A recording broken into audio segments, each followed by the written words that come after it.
There's sort of a nexus of disinformation and automatic kook factor that gets associated with anything UFO and ET. And that's been done since the 1950s by the CIA, and it's been very effective. So a lot of people don't want to lose their respectability by touching the UFO issue. That's just true. I mean, it's a psychological warfare is the term used in the CIA document I have from 1953, where they specifically talked about the psychological warfare value of the subject, but also how it could be basically neutralized. And even up to the point of enlisting very renowned scientists on the payroll of the agency, Dr. Donald Menzel, who was this renowned astrophysicist at Harvard.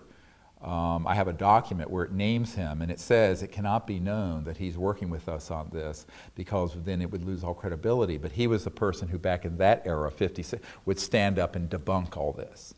And then there was a Professor Condon of the Condon Committee at the University of Colorado that was in charge of the Project Blue Book, the Condon Commission, to look into whether Project Blue Book at the Air Force should be continued or shut down. And so he was the chairman of the committee. It was called the Condon Committee, C-O-N-D-O-N.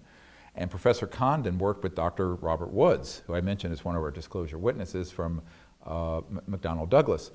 And when Dr. Woods kept bringing really hard data cases, Dr. Condon went to the head of McDonnell Douglas, old man McDonald himself, and tried to get Dr. Woods fired. I have all this on videotape, by the way.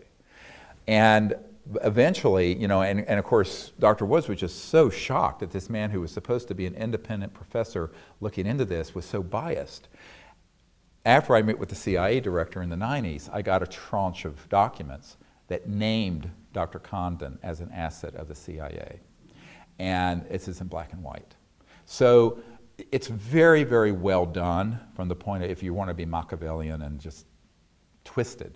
But it is well done, and for the right amount of money or threats or inducements, they can get the cooperation of certain people who have sterling reputations and who can then ridicule or take the subject down.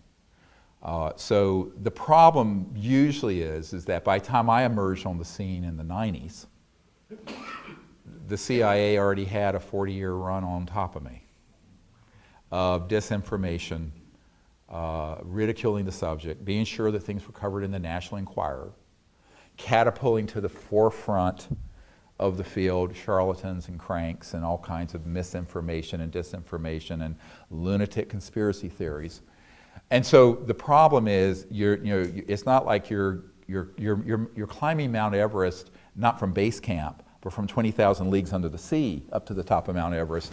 And that's the problem with a lot of people who privately will express a great deal of interest and publicly would not want to be associated because of the social opprobrium and ridicule attached to the subject.